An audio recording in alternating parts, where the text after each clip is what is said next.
Hello, dear friends. Very warm welcome to all of you at our conceptual brainstorming integrated session of the surgery. We are integrating our surgery topic with our other subjects like medicine, like pathology, as well as we will see the radiology beautiful integration.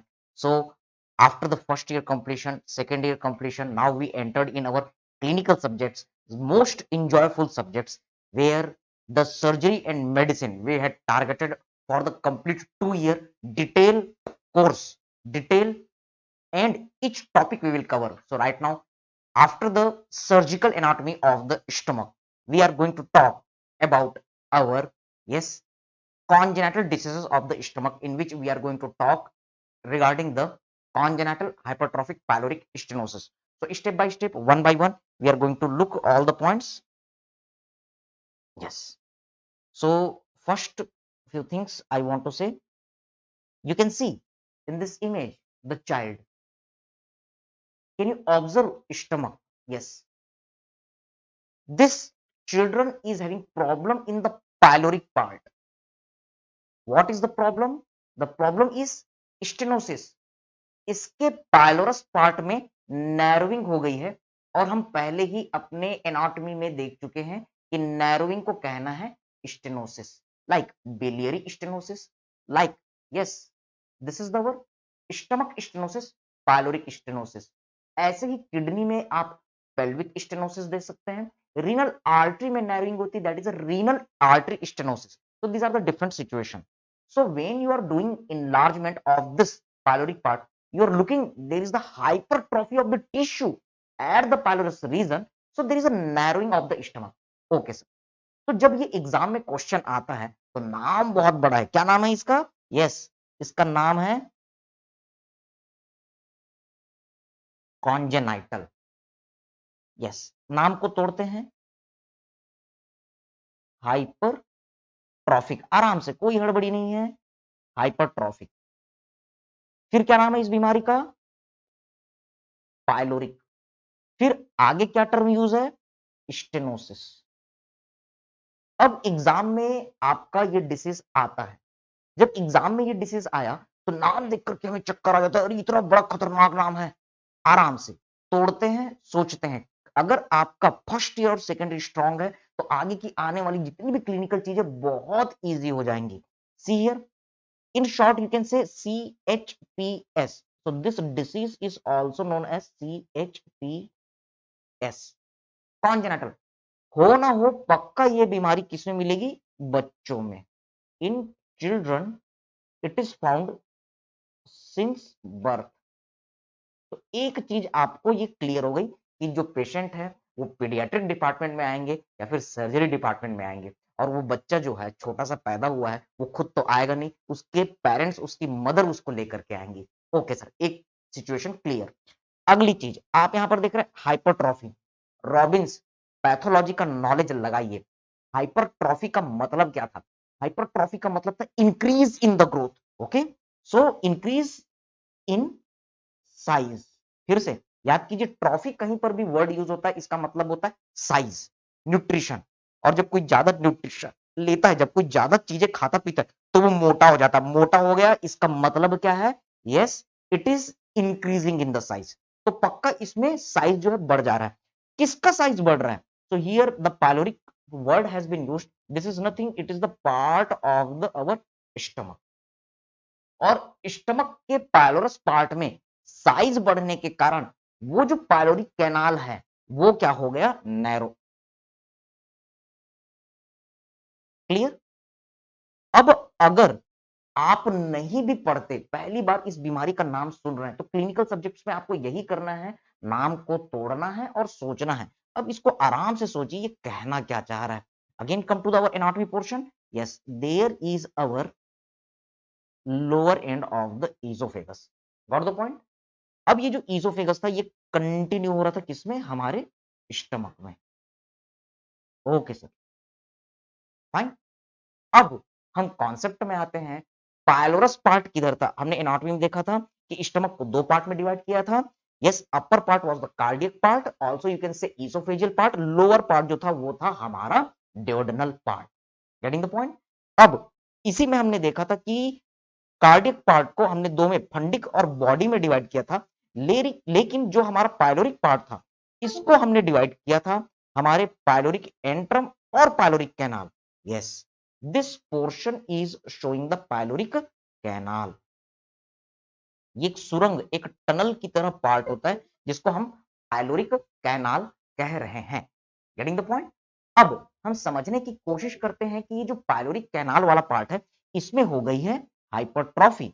So what you can do, यहां पर आपको show करना है hypertrophy, cell का size बढ़ गया। अगर cell का साइज बढ़ गया तो आप देख रहे हैं कि यहां का जो रास्ता है वो सकरा हो गया। This is known as stenosis. Okay, so what will happen further? Try to understand again. Yes, this is the situation where you are looking the hypertrophy of pylorus. So this is basic pathology in this disease. अब हम समझने की कोशिश करते हैं कि एक baby पैदा हुआ है जिसके स्टमक में पाइलोरिक पार्ट में नैरोइंग है, तो इस सिचुएशन में क्या हो सकता है जब ये बेबी मिल्क फीडिंग करेगा। ओके सर, जैसे ही इसने दूध पिया तो ये मिल्क अंदर आया, ओके, लेकिन नैरोइंग होने के कारण ये आगे पास नहीं हो पाएगा और स्टमक में एक्यूमुलेट होगा और ज्यादा हो गया तो वो बाहर फिर से वोमिटिंग के फॉर्म में निकल जाएगा। Getting the point? Yes, there is no proper passage forward, यहां पर रास्ता नहीं मिलने के कारण there will be the vomiting again. So what you are observing, you are looking that due to the hypertrophy there will be, yes, baby is coming, baby who is presenting with vomiting। और याद रखेंगे कि उसे vomiting कब हो रही है? Yes, usually after breast feeding. तो ये आपका एक दूसरा इंपॉर्टेंट वर्ड है। So now after the proper understanding of this all the concept, we are going to make the notes. Then we will again come to the our description part. So write down the different other things. We are making the proper our notes. Yes. So try to understand.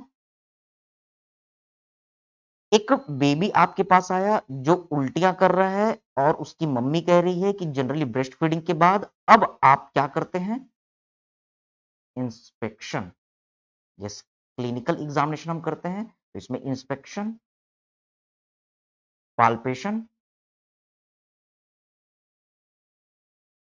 Percussion और auscultation हम perform करते हैं। तो जब आप observe करेंगे, inspect करेंगे तो उस बेबी में pyloric part means yes this portion is located in the epigastrium region. So remember what you can see, visible lump may be seen, may not be seen, it will depend on the mass। एक चीज palpation, yes, we can feel the lump कहां पर? Definitely in our epigastrium region towards the right hypochondrium, क्योंकि stomach हमने anatomy में देखा था, oesophagus आया था, stomach was located in the left hypochondrium, लेकिन उसका पाइलोरिक पार्ट एपिगैस्ट्रियम से होते हुए हमारे राइट हाइपोकॉन्ड्रियम की तरफ जाता है। So it is seen, it is feel at epigastrium or our right hypochondrium। Fine. Percussion, during the percussion, okay, you can feel the abnormal noise and auscultation। आप stethoscope रखेंगे just after the breast feeding, you will hear succussion splash. Yes, stomach में food material milk भरा हुआ है, baby जब move करेगा तो आपको साउंड सुनाई देगा। Okay, so these are the different findings. आप इसे छू करके देख सकते हैं। कॉन्जेनिटल हाइपरट्रॉफिक पाइलोरिक स्टेनोसिस, इसे छू करके महसूस किया जा सकता है, इसे देखा जा सकता है, इसे सुना जा सकता है। So remember, you can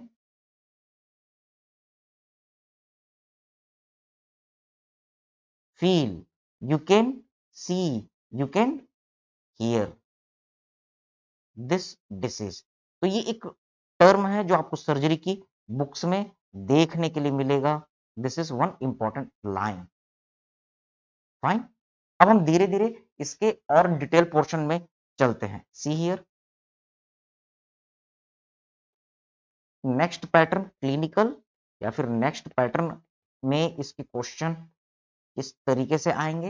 yes, see here, patient आएगा, उसमें एबनॉर्मलिटी जो है सिंस बर्थ देखने के लिए मिलेगी। Okay, so remember these are usually the child, और इसमें एक इंपॉर्टेंट चीज, मेल में ये बीमारी ज्यादा देखने के लिए मिलती है in comparison to the female. So this is the another point. Yes, you will see the 4:1 का अनुपात आपको देखने के लिए मिलेगा। So these are usually male children.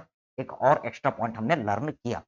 आगे हम बढ़ते हैं। यस, एक क्वेश्चन बार बार आता है कि ये जो कॉन्जेनिटल हाइपरट्रॉफिक पाइलोरिक स्टेनोसिस है, it is related with maternal erythromycin intake. तो ये फार्मा के साथ आपका इंटीग्रेशन है कि अगर किसी मदर ने ड्यूरिंग प्रेगनेंसी इरिथ्रोमाइसिन के टेबलेट लिए हुए हों, तो ऐसे मदर से जो बेबी की डिलीवरी हो रही है, उनमें CHPS congenital hypertrophic pyloric stenosis के चांसेस ज्यादा देखने के लिए मिलते हैं। तो this is one point integrating with our pharmacology as well as with our medicine. तो इसलिए प्रेग्नेंट लेडी को हमें इरिथ्रोमाइसिन, मैक्रोलाइड ड्रग्स, ये सारी चीजें नहीं देनी है। ओके, नेक्स्ट, ऐसा क्यों होता है? So cause is not exactly known. So you will write down due to idiopathic consequences। Exact cause पता नहीं है, इन इरिथ्रोमाइसिन लेने वाली मदर में अननोन मैकेनिज्म के थ्रू जो बेबी की डिलीवरी हो रही है, उसमें आपको पायलोरिक रीजन में एबनॉर्मल हाइपरट्रॉफी देखने के लिए मिलती है। Now what is happening? Yes, due to this all baby presents with hypertrophy of pyloric region. तो अब आगे की कहानी क्या होती है? यस, stomach outlet part is obstructed. जैसा कि शुरुआत में ही मैंने आपको बताया, स्टमक है, उसका आउटलेट पार्ट है, ये नैरो हो गया, तो बेबी जो भी चीज खा रहा है, पी रहा है, वो यही एक्यूमुलेट होगा और ज्यादा प्रेशर होने पर ये वापस निकल जाएगा। So there will be the vomiting. अब अगला सवाल ये है कि उस बेबी में बिलस वोमिटिंग होगी कि नॉन बिलस वोमिटिंग होगी। So you all are aware, I am drawing again here. Yes, suppose this is our esophagus, here is our stomach, and here is the duodenum. Patient is presenting with our hypertrophy at the duodenum region. Okay, and you all are aware that our bile duct, it is coming, common bile duct, it is coming from the above, passing behind and then opening into the our second part of the duodenum at the junction of the foregut and midgut, anatomy integration। Okay, अब baby को जो vomiting हो रही है वो यहीं से हो रही है।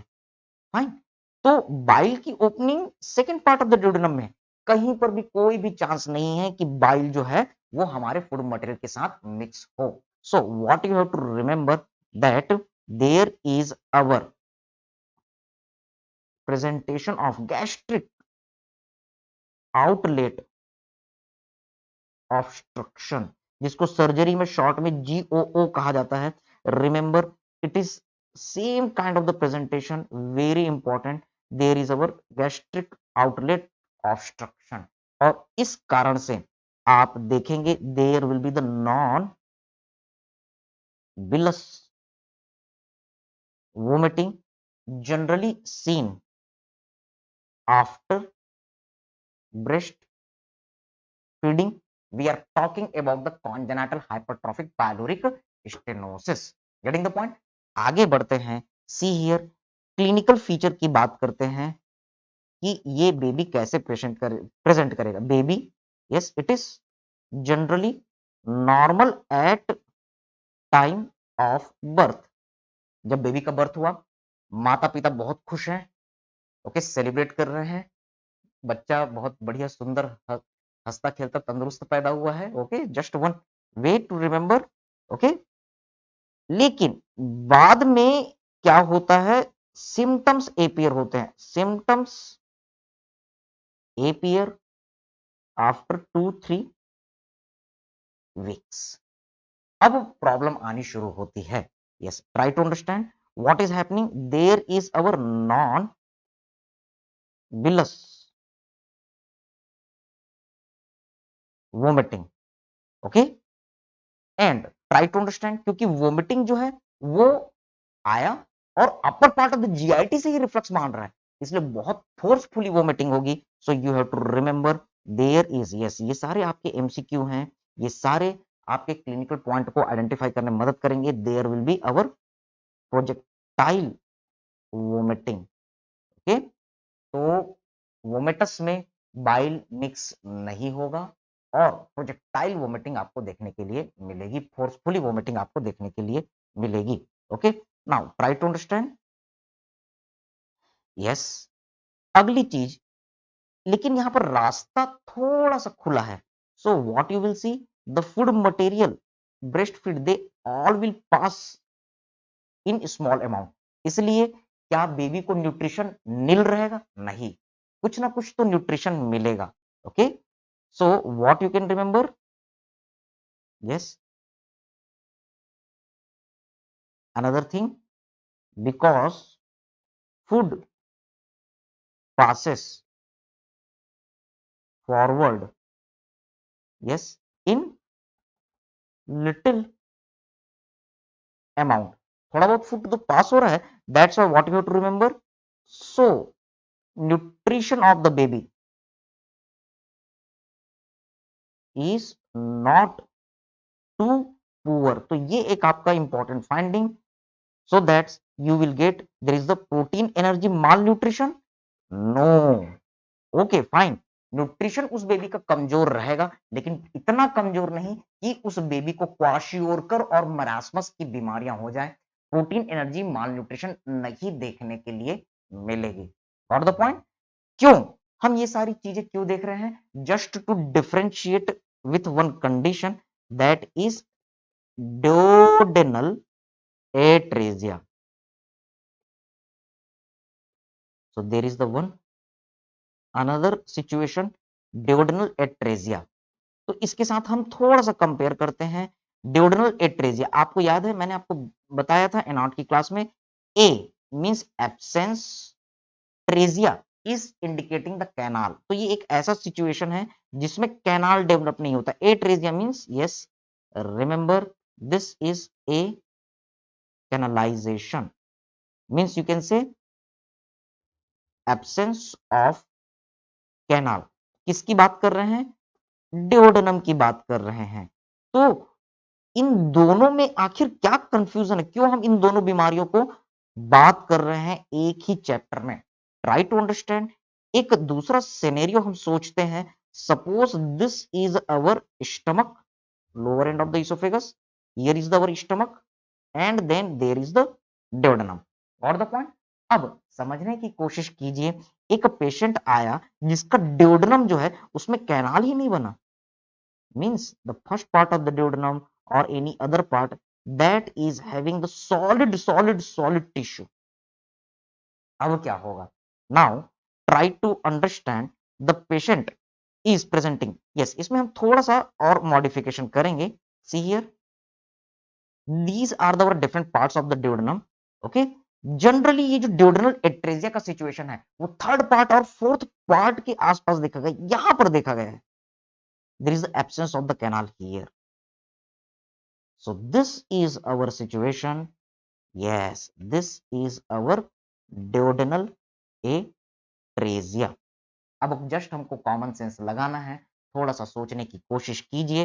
What is happening? The bile duct is coming from above, yes sir, passing behind the our first part of the duodenum, okay sir, then it is opening in the second part of the duodenum at the site of junction of foregut and midgut. Got the point?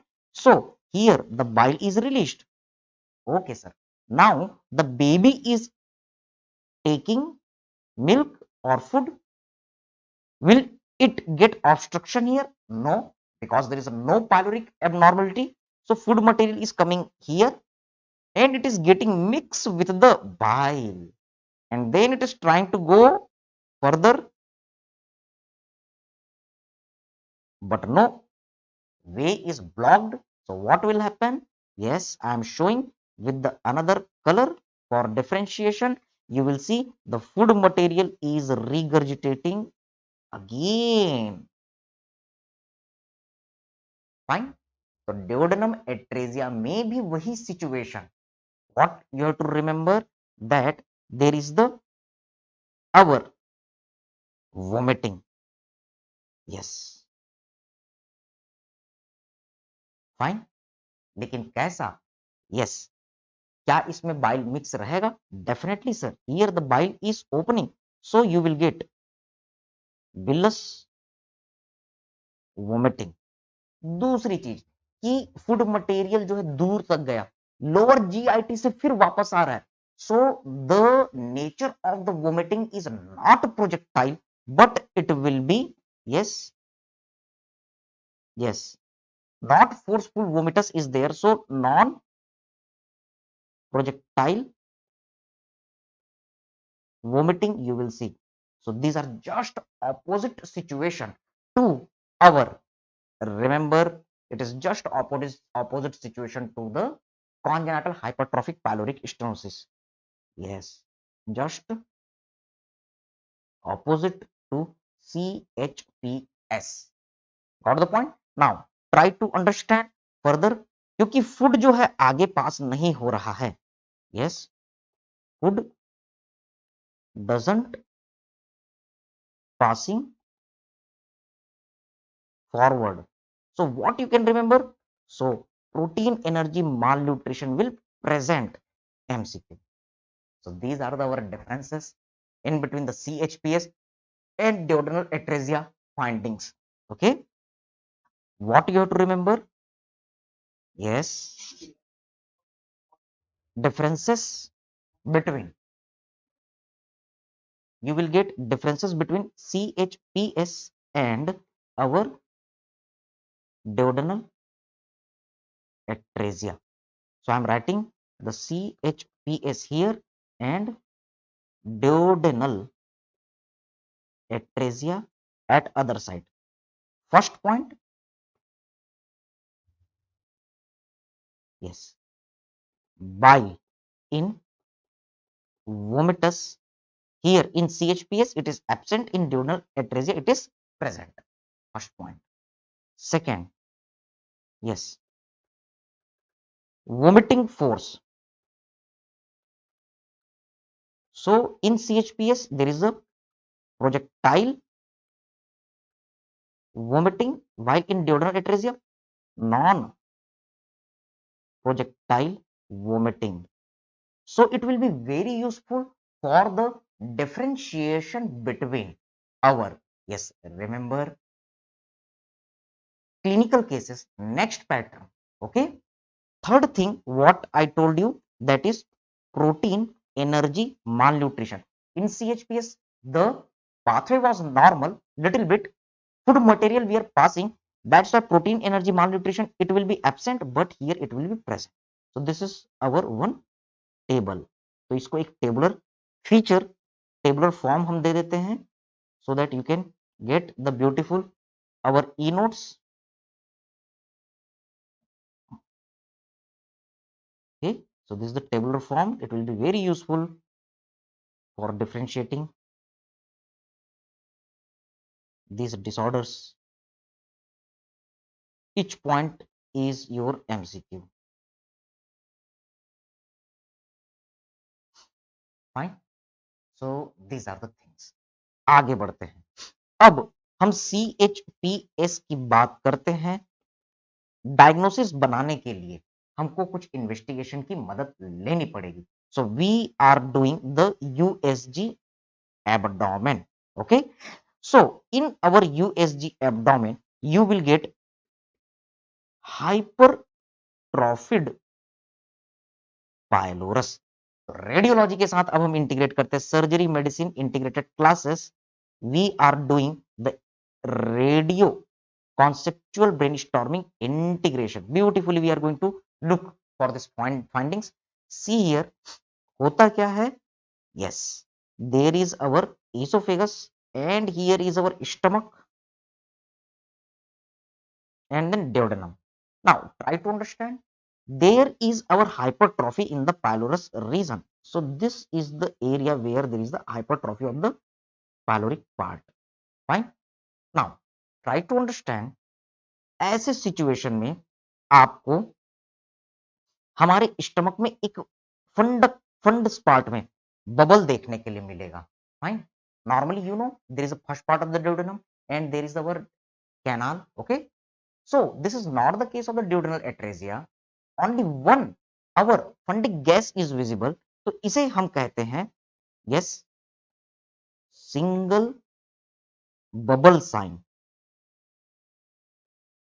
One thing और हम देखते हैं कि कुछ criteria आपके exam में आए हुए हैं। There is a hypertrophy of the pylorus region, so when this thickness is approximately 4 millimeter, then it will present as the congenital hypertrophic pyloric stenosis. तो ये 4 mm आपको याद रखना है। ओके, ड्यूडेनल रीजन में थिकनेस जो है वो 4 mm बढ़ गई। Okay, next also remember this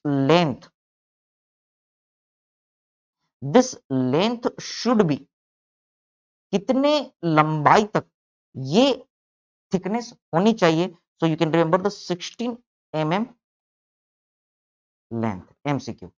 तो आपको सिर्फ 4 का पहाड़ा पढ़ना है। 4 एकम 4, 4 दूनी 8, 4 तिय 12, 4 चौक 16। Okay, 4 square 60।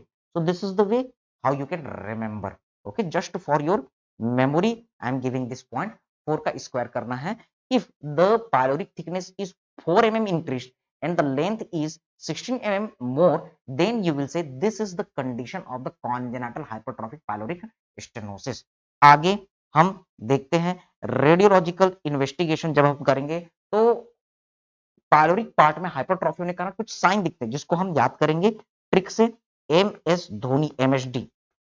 So here you will get mushroom sign एक, here we will get our string sign दो, here we will get the double track sign तीन।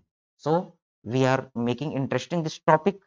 Yes, MSD, this is our mnemonic।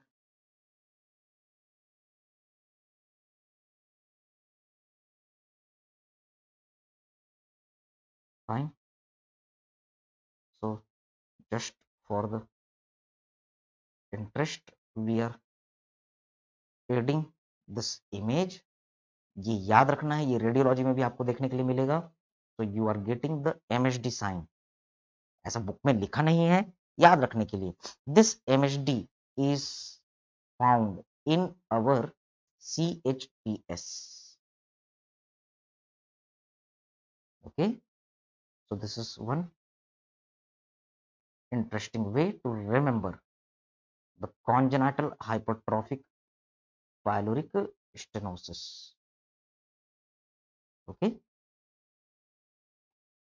so MSD, MSD, this is the funny way how you can remember our radiological finding in CHPS। remember this is our ultrasonographic findings। now what are this, just to understand this all the things आपको याद है हमने class की शुरुआत में ही कुछ images आपको show किए थे। Yes, again coming to this portion, try to understand the same findings here.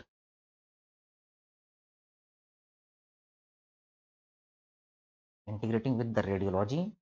So can you see this one? Yes. पहले हम देख रहे हैं हमारा string sign. Fine.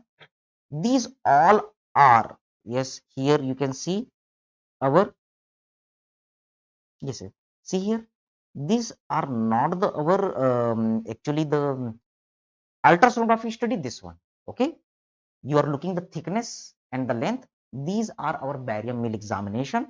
So you are doing the barium meal examination. So what is happening? The barium meal, it is accumulating in the stomach, but here there is a hypertrophy of the our pyloric region. So barium solution, it is not passing, and it is just taking a thin string like passage. So this is known as string sign. Okay, I think it is very simple. No problem is there, because there is the hypertrophy. So this portion is very thick, very narrow passage is in between. That's why string sign is same. Now in the same way, can you see the double track sign? Yes. Sometimes what happens, you are observing that there is a thickening of the pylorus region. Okay, fine. So when this barium examination, barium fluid is passing, it is taking a wide pathway which appears like the double track. So it is also known as the double track sign. Okay, so you can see here the double track appearance, this one. And another very important, mushroom sign. Yes, barium material, barium solution, it is accumulating, and then passage is very narrow, but then duodenum is dilated. So again at this part you will see the barium is filled, the barium solution is filling totally. So what is happening? You can see this is appearing just like the mushroom. Very interesting. So that's why in congenital hypertrophic pyloric stenosis you will get mushroom sign. Okay, so exactly you are looking these points. So very interestingly, with the radiology we are integrating mushroom sign M, string sign S, and double track sign D. So congenital hypertrophic pyloric stenosis in our barium meal examination, you are getting the MSD, mushroom sign, string sign, and double track sign. So it is very interesting. Fine. Now further you will see in USG. Further we are talking about our USG. There is our target sign and one more finding, that is antral nipple sign. So these are another very important MCQ. These three MCQ already we had seen. So what are this? Our target sign and antral nipple sign. So let's find out in our different sources from the net.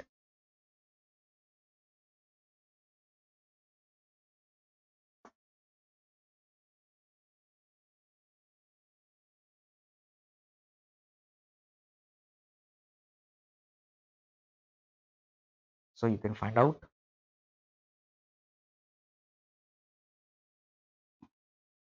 Can you see this image? This is the case of the CHPS, and here you will observe the antral nipple appearance at the site of the antrum. Yes, a small projection is seen. So more details we will see in our radiology part, but just one beautiful integration, that target sign and antral nipple sign, they are found where? So this is the your point. Can you see this area is just appearing like the our target. Okay, so when you are doing the our sonographical examination, at that time in our pyloric part, due to the hypertrophy, the mucosa, they are getting aggravation. So you are looking the target like appearance. So this is our target sign, and here you can observe at the our pyloric part there is the nipple like elevation is same. Okay, so this is our antral nipple sign. Now we are looking the other investigation. We are going to talk about our other very important facts. We are talking about the investigation on the our biochemical lab investigation. Yes, in this situation you will get the patient will present with the hyponatremia. There is our hypokalemia. There is the presence of hypochloremia as well as metabolic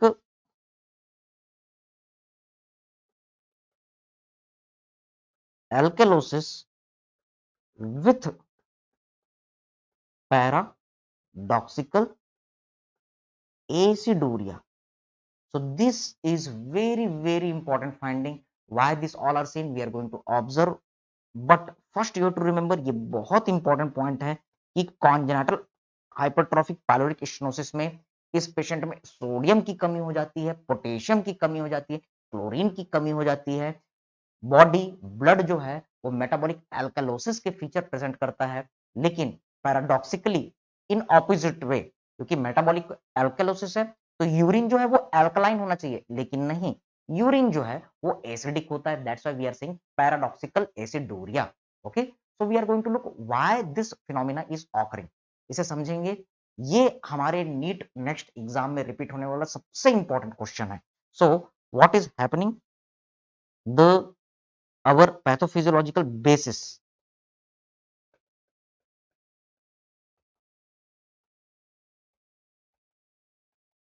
of this all the statement we are looking कि ऐसा क्यों होता है।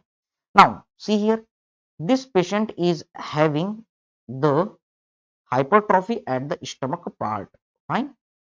So due to the hypertrophy at the our stomach, better to say pyloric part, what is happening, इस patient में vomiting आपको देखने के लिए मिली, और क्योंकि हमारे स्टमक में कंटिन्यूअस HCl का सिक्रेशन होता रहता है, so you can see here H plus Cl minus they are getting excretion।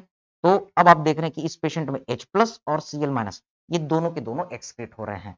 so what you will say, there is our H plus excreted, fine। H plus अगर excrete हो रहा है तो इस कारण आपको क्या देखने के लिए मिलेगा, definitely metabolic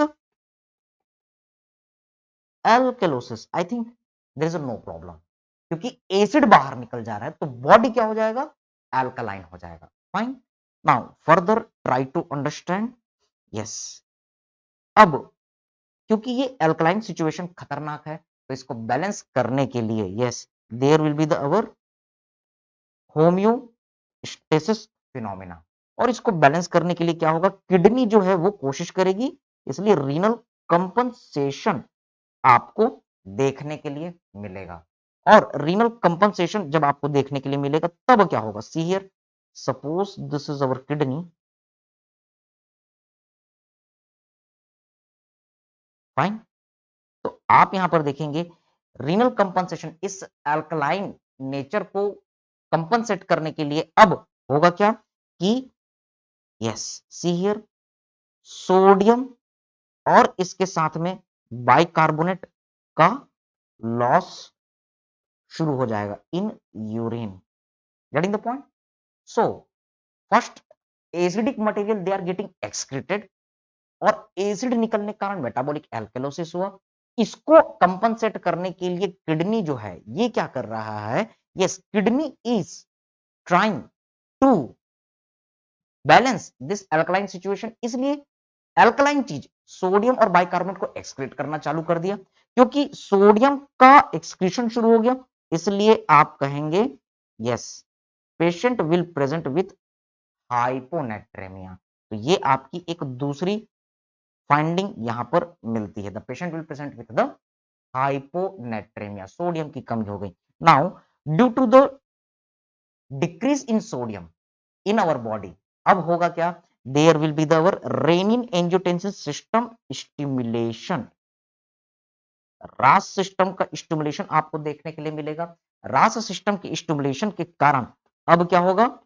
aldosterone secretion. Yes, ये पूरी फिजियोलॉजी का कॉन्सेप्ट यहाँ पर लग रहा है।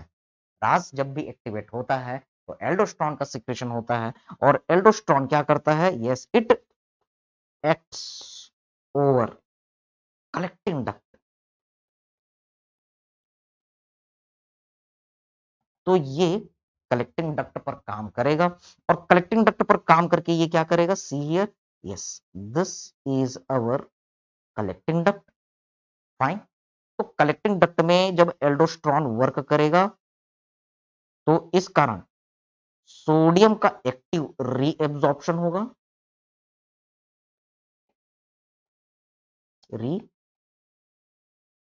रीएब्जॉर्प्शन। और इसके इसको बैलेंस करने के लिए आप देखेंगे कि H प्लस या फिर पोटेशियम, इसको बैलेंस करने के एक प्लस अंदर आए तो एक प्लस बाहर जाएगा। सो हाइड्रोजन और potassium that is excreted in urine. Getting the point? Okay. कैसे? आपको याद रखना है, due to the effect of the aldosterone. Aldosterone क्या करता है? सोडियम और वाटर का रिटेंशन करता है। सोडियम का जब एब्जॉर्प्शन हो रहा है तो इसको बैलेंस करने के लिए हाइड्रोजन किसी दूसरे सिंगल चार्ज वाले मटेरियल को एक्सक्रीट होना पड़ेगा। So the hydrogen and the potassium they are getting excreted. Okay. अब अगर मान लो इसका एक्सक्रीशन हो रहा है तो आप यहां पर देख रहे हैं potassium, because there is the excretion of the potassium, so what will happen in the body? Body में हो जाएगी पोटेशियम की कमी, so decrease potassium. Okay, so this is resulting in our hypokalemia. और आपको पता है कि पोटेशियम जो है हमारे हर सेल के लिए बहुत इंपॉर्टेंट है, so it may cause even death. Okay, remember, heart की नॉर्मल रिदमिक प्रॉपर्टी के लिए पोटेशियम का होना बहुत जरूरी है। अगर मान लो पोटेशियम कंटिन्यूअस एक्सक्रीट होता रहा, हार्ट का प्रॉपर एक्टिविटी नहीं हो पाएगा। मसल की प्रॉपर एक्टिविटी के लिए पोटेशियम का होना जरूरी है, वो प्रॉपर काम नहीं कर पाएगा। एक्शन पोटेंशियल के लिए पोटेशियम का होना जरूरी है। तो ओवरऑल डेथ में कैन ऑकर। अब इस कारण से yes again, so body try to reserve potassium. तो इसको रिजर्व करने के लिए अब बॉडी क्या करेगी? Yes, again H plus excretion. तो आप यहां पर देख रहे हैं कि मेटाबॉलिक एल्कलोसिस तो है, फाइन, H प्लस एब्जॉर्ब हो रहा था, लेकिन अब पोटेशियम को बैलेंस करने के लिए क्या होगा? Yes, this H plus is getting excreted. ये H प्लस आ रहा है यूरिन में। अब अगर मान लो H प्लस यूरिन में आ रहा है तो आप इसे क्या कहेंगे? Definitely H plus in urine means aciduria. अब फिनोमिना को सोचने की कोशिश कीजिए। आपने शुरुआत में देखा था कि पेशेंट जो है उसमें था एल्कलोसिस, तो यूरिन को निकलना था एल्कलाइन, लेकिन हो क्या रहा है? यूरिन एल्कलाइन नहीं निकल रहा है, उल्टा यूरिन भी एसिडिक निकल रहा है। That's why this is our paradoxical, very very important word, this is our yes paradoxical aciduria. Okay, so no excuse with this word. This is our paradoxical aciduria, very important word है। alkaline situation लेकिन urine निकल रहा है acidic. Fine, now try to understand after this all. Overall हमने पूरी finding देख ली। हमने समझा कि इस पेशेंट में हाइपोनेट्रेमिया क्या हुआ, हाइपोकैलेमिया क्यों हुआ, हाइपोक्लोरेमिया क्यों हुआ, मेटाबॉलिक एल्कलोसिस क्यों हुई और एसिडूरिया हुआ। एल्कलोसिस होने के बावजूद इसलिए पैराडॉक्सिकल एसिडूरिया कह रहे हैं। फिर से एक बार समझते हैं। सी हियर, इस पेशेंट में हाइपरट्रॉफी हुई थी, स्टमक का रास्ता ब्लॉक हो गया था, इसलिए वोमिटिंग हुई। वोमिटिंग हुई तो स्टमक से जितना भी H प्लस और Cl माइनस था वो बाहर निकला। H प्लस निकला इसलिए मेटाबॉलिक एल्कलोसिस। ओके, और आप यहां पर मेंशन कर सकते हैं क्योंकि Cl माइनस निकल रहा है, ये Cl minus excreted. So what you will say? There will be presence of our hypochloremia. तो यहां पर हमने इस फाइंडिंग को भी मेंशन कर दिया। फाइन। अब मेटाबॉलिक एल्कलोसिस, क्योंकि एसिड निकल रहा है तो बॉडी हो गई एल्कलाइन, तो इस एल्कलाइन नेचर को बैलेंस करने के लिए क्या होगा? Yes, our kidney is getting activated. अब किडनी जो है वो हमारे H प्लस के लॉस को कम करने के लिए, मेटाबॉलिक एल्कलोसिस है, एल्कलोसिस को कंट्रोल करने के लिए एल्कलाइन चीजों को एक्सक्रीट करेगी, sodium bicarbonate it is getting excreted. तो हाइपोनेट्रेमिया आपको देखने के लिए मिलता है। तो ये दूसरी फाइंडिंग हमने देखी। अब जब भी हमारे बॉडी में सोडियम की कमी होती है तो रेनिन एंजियोटेंसिन सिस्टम का एक्टिवेशन होता है। RAS activation it causes the aldosterone secretion and aldosterone acts over the collecting duct. This aldosterone is responsible for the sodium reabsorption. तो ये क्या करेगा? आपका सोडियम रीएब्जॉर्प्शन करेगा।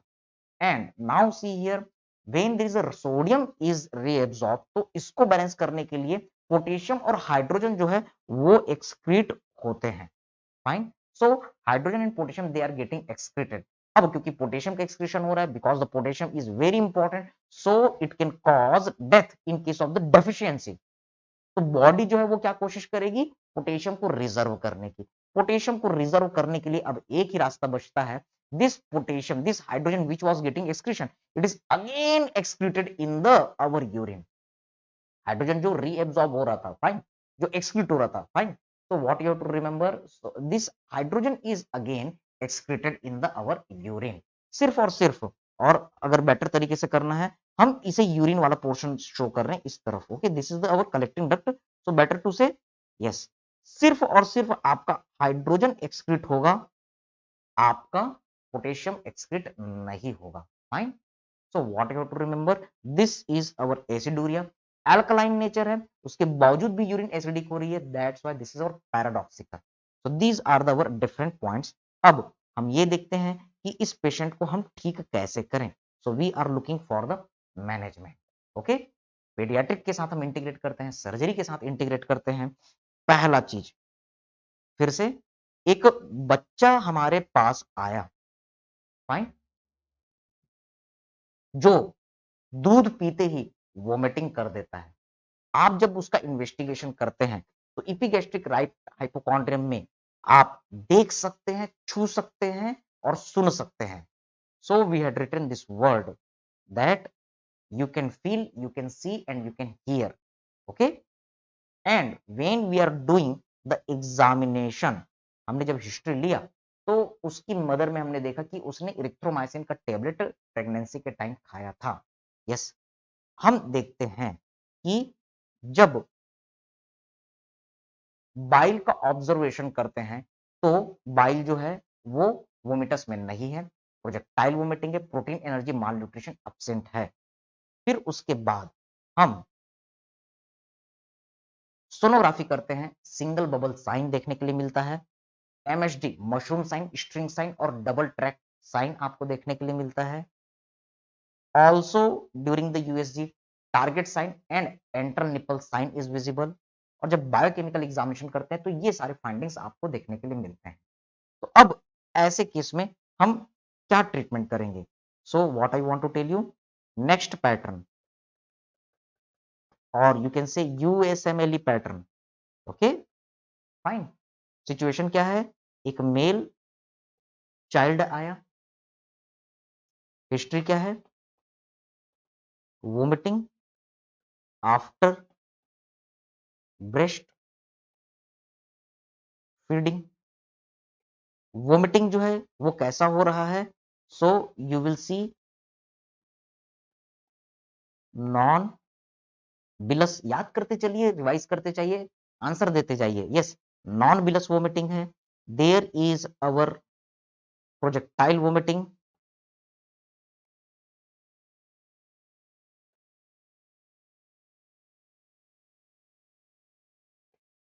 और इसके साथ में आपको क्या चीजें देखने के लिए मिलेगी? Yes, you will see the absence of protein energy mall nutrition. Fine. अब जब आपने इसका क्लिनिकल एग्जामिनेशन किया तो हमने क्या देखा, एक mass that is palpable and visible, और इसके अलावा suction, splash, sound we can here.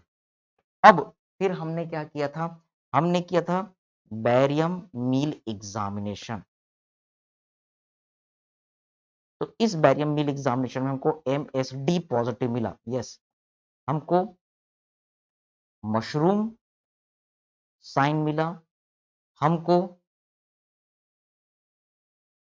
String sign दिखा, हमको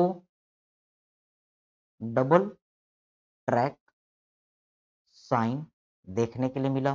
अल्ट्रासोनोग्राफी जब हमने किया तो टारगेट साइन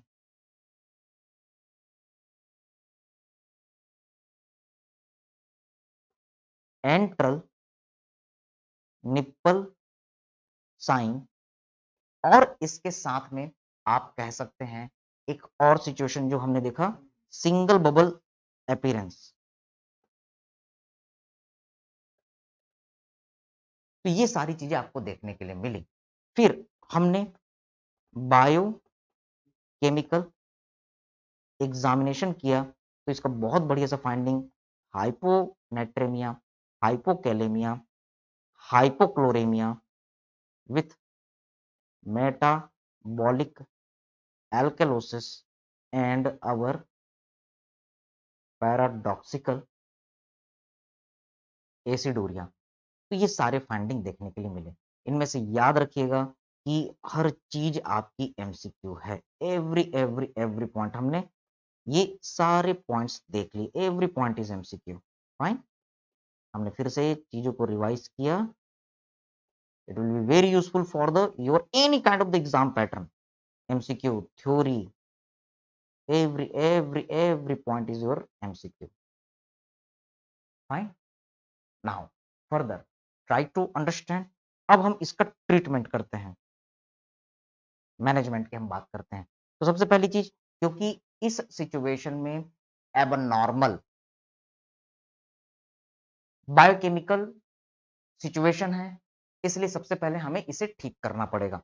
तो what you have to remember, yes, correction of metabolic abnormality, this is our first point. तो इसके लिए हमको क्या करना है, एमसीक्यू आता है सबसे बेस्ट, इंट्रावेनस क्या हमें फ्लूइड देना है। सो 0.45%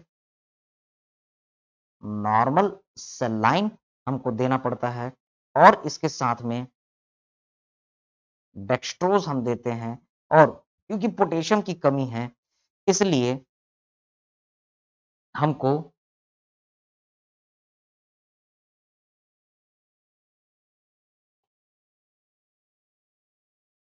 KCl देना पड़ेगा। So you have to give the KCl। Okay, so these are the point. या फिर इसके अलावा आप रिंगर लैक्टेट सॉल्यूशन भी दे सकते हैं। Fine, one thing that KCl is only needed, yes, KCl हम तभी देंगे जब उसका किडनी सही काम कर रहा होगा। अगर किडनी प्रॉपर वर्क नहीं कर रहा होगा, आपने KCl दिया, पोटेशियम का लोड बढ़ सकता है और सिचुएशन कॉम्प्लिकेटेड हो सकता है। So this KCl is only needed to aid, or you can say only aided when kidney functions and urine output are normal और यू कैन से गुड, तभी आप KCl को ऐड करेंगे। और अगर यूरिन आउटपुट नॉर्मल नहीं है, किडनी का फंक्शन प्रॉपर नहीं है, तो इसे ऐड नहीं करेंगे। Fine, now further what the point you have to remember, अब इसे हमें ठीक करना है, तो डेफिनेटली मेडिसिन से ये ठीक होने वाला नहीं है।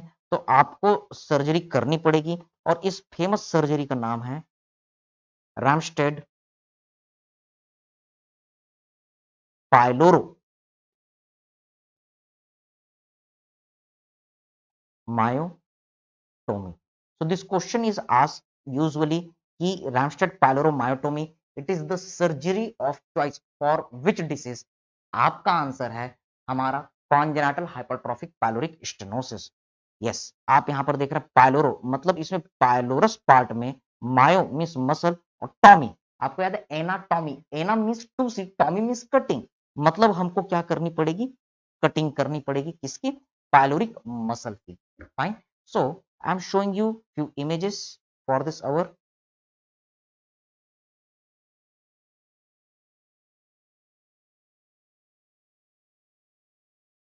Ramstead pyloromyotomy. Yes.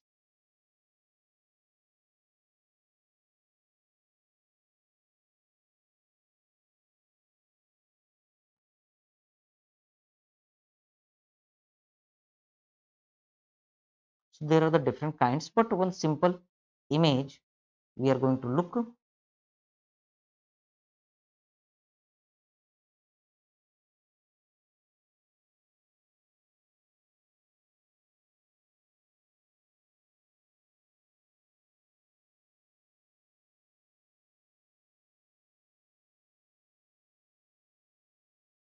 So try to understand. इस प्रोसेस में हम क्या करते हैं एक हमने इंसिजन दिया fine longitudinal incision along the course of the foot pathway और duodenal axis तो अंदर में जो हाइपरट्रोफिड मसल है वो थोड़े से बल्ज हो जाएंगे क्योंकि बहुत ज्यादा है ओके सर अब जैसे ये बल्ज आउट हुए वहां पर हम मसल्स को कट करेंगे फाइन और फिर से उसको इंसाइज कर देंगे in a better way see here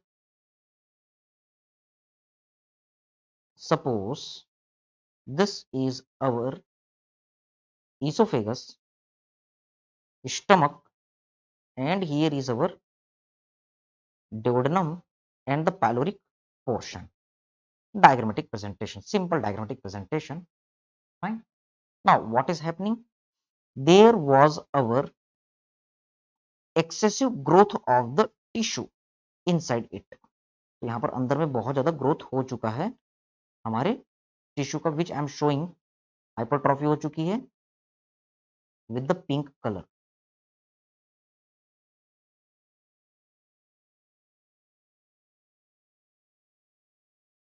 okay so what we are doing try to understand there are the different layers what are the different layers you all are aware सबसे बाहर वाला जो लेयर होता है वो होगा हमारा सिरोसा याद कीजिए histology outermost layer of the GIT that is a serosa serosa के अंदर आपको देखने के लिए मिलेगा मसल के layer so we are showing the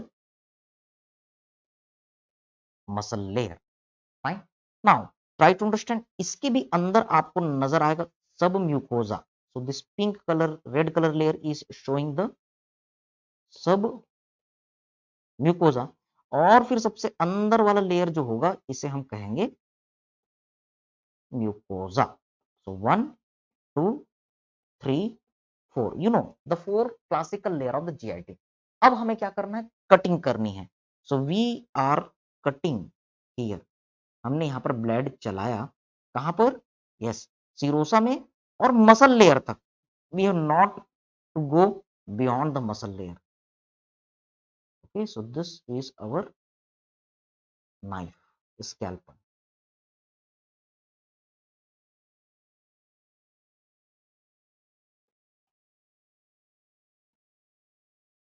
okay fine so what is happening see here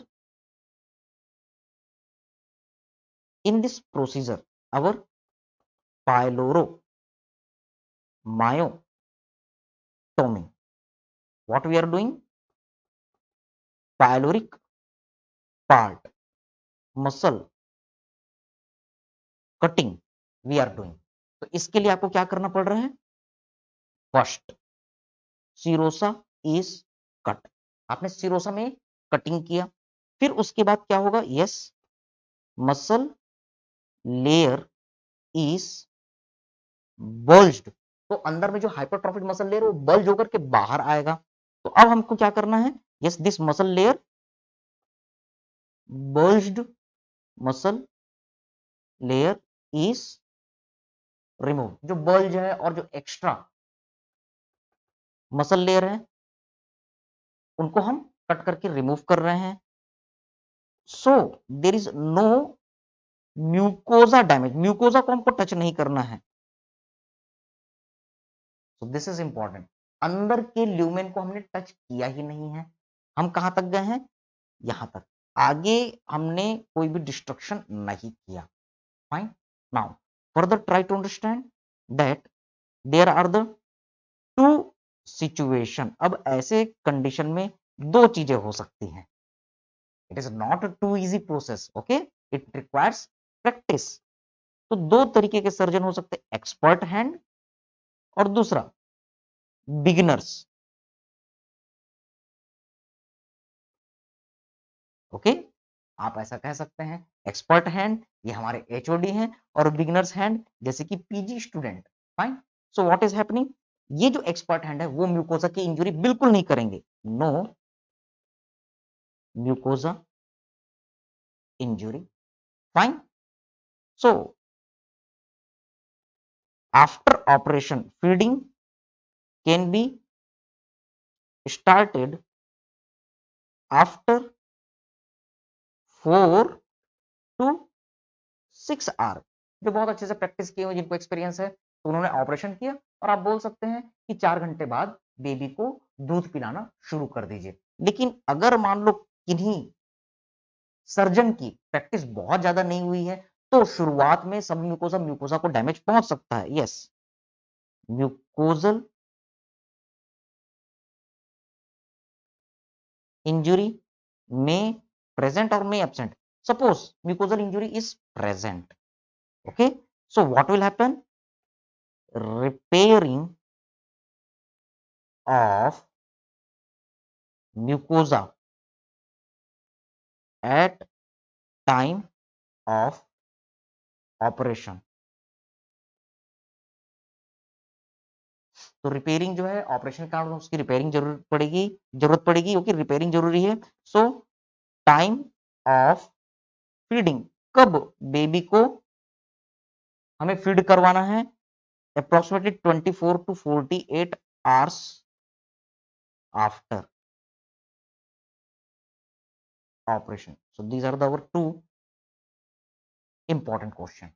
So this is all about our congenital hypertrophic pyrotic stenosis integrating with our surgery as well as this topic will be asked in our medicine, क्योंकि इसमें कई सारे biochemical changes आपको देखने के लिए मिलते हैं। You will C our association with the pathology, pathology में भी हाइपरट्रॉफी का टॉपिक आपको देखने, इसका एक छोटा सा इंट्रोडक्टरी पार्ट आपको देखने को मिलेगा। हमने बहुत ही खूबसूरती के साथ इसको रेडियोलॉजी के साथ भी इंटीग्रेट किया है और लास्ट में इस पेशेंट का मैनेजमेंट कैसे करना है, सर्जरी के क्या क्या स्टेप हैं, ये सारी चीजें हमने देखी है। So this is all about our today's class. So thank you very much. Now we are starting our live doubt discussion session. So keep studying और याद रखिए कि लाइफ में कभी भी हमें हार नहीं माननी है, लगातार धीरे धीरे धीरे धीरे हमें आगे बढ़ते चले जाना है। तो इस तरीके से हम एक दिन अपना टारगेट जरूर अचीव करेंगे। Thank you very much, God bless you all. Now we are starting our live doubt discussion session. Thank you.